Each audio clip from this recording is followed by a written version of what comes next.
Hello and welcome back. You're watching the Trey Hart Learning Channel.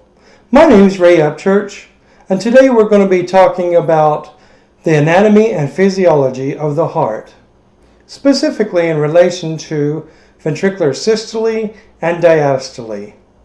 So, watch this. So why the basic anatomy of the heart?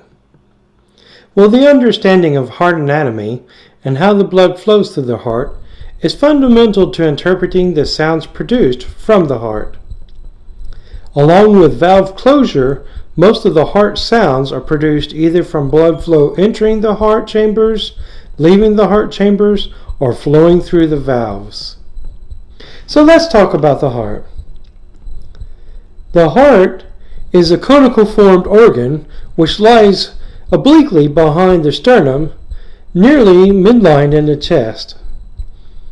It is above the diaphragm and opposite the lower 2/3 of the breastbone. The heart's base, or broader end, is turned upwards and projects a little to the right of the sternum. The narrow end of the apex of the heart is turned downwards and projects to the left of the sternum.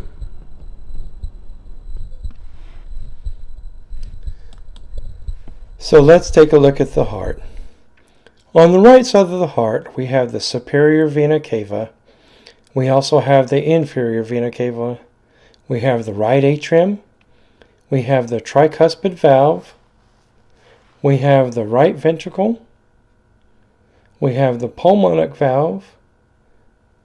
And we have the pulmonary artery.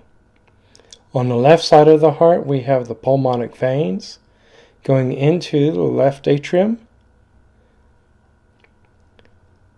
the mitral valve which separates the left atrium from the left ventricle,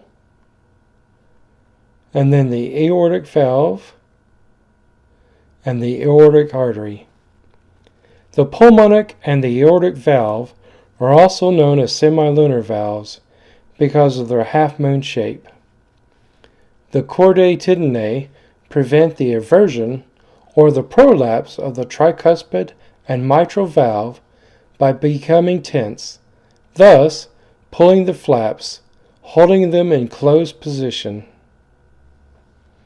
The mitral valve is also called the bicuspid valve because it has two cusps.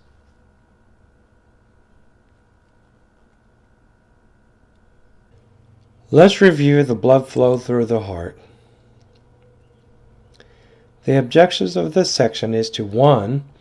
Identify the systolic and diastolic phases in relation to ventricle contraction and relaxation. 2. Identify the flow of blood through the heart starting from the right atrium. 3. Identify the valves of the heart. 4. Identify when a valve is open or closed in relation to the systolic and diastolic phases.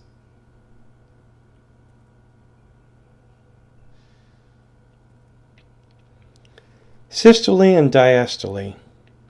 Systole in relation to the ventricles of the heart is also the contractile cycle of the heart. This contraction causes enough intracardiac pressure to open the semilunar valves, also known as the aortic and the pulmonic valves. During this time, the tricuspid and the mitral valves are forced closed. Diastole, in relation to the ventricles of the heart, is also known as the relaxation phase. During this phase, the ventricles relax, the mitral and tricuspid valves open, and the pulmonic and the aortic valves close. It should be noted that there are systolic and diastolic components to the atrium. Both the right and the left atrium have the systolic phase just before the ventricles do. This allows blood to be forced from the atrium to the ventricles. They also have their diastolic phases while the ventricle is having its systolic phase. For the purpose of this tutorial, it should be assumed that when systolic and diastole are used, it is referring to the ventricular, systolic, and diastolic phases of the cardiac cycle. Diastole for the right side of the heart. During diastole, deoxygenated blood travels from the superior and inferior vena cava to the right atrium, as demonstrated here. The ventricles relax. Blood travels from the right atrium through the tricuspid valve, which is open during diastole, to the right ventricles. The pulmonic valve is closed during this time. During systole, the ventricles contract. This contraction causes pressure to build up in the ventricles. The effect on the right side of the heart is that the tricuspid valve is forced closed and the pulmonic valve is forced open. Blood then travels from the right ventricle through the pulmonic valve to the pulmonary artery to the lungs.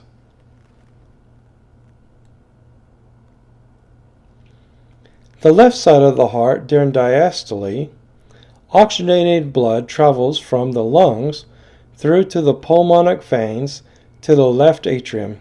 The ventricles are relaxed, which allow the mitral valve to open and blood to travel from the left atrium to the left ventricle. The pulmonic valve is closed during this time. The systolic phase of the left side of the heart. During the systolic phase, the ventricles contract. The contraction causes buildup in the ventricles. The effect on the left side of the heart is that the mitral valve is forced closed and the aortic valve is forced open. Blood then travels from the left ventricle through to the aortic valve to the aortic artery to the body. During systole, the aortic and the pulmonic valves are open. The mitral and tricuspid valves are closed, as demonstrated here.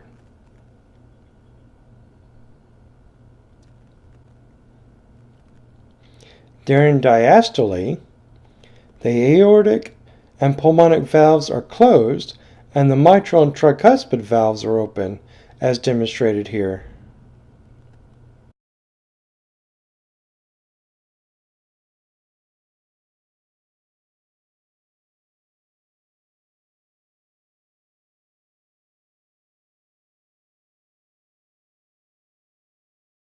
Well, thank you for tuning in. In 2 weeks' time, I'm going to be doing part 3 of the Heart Beats On, which will include the assessment of the patient. Also, in the meantime, I'm going to be starting a new series called Cardiac Rehabilitation. This new series will be starting next week, so if you know of a patient that has completed their in-hospital cardiac rehabilitation classes and has been approved by the doctor to do cardiac rehabilitation classes at home, this is for them. I'll see you then. Bye.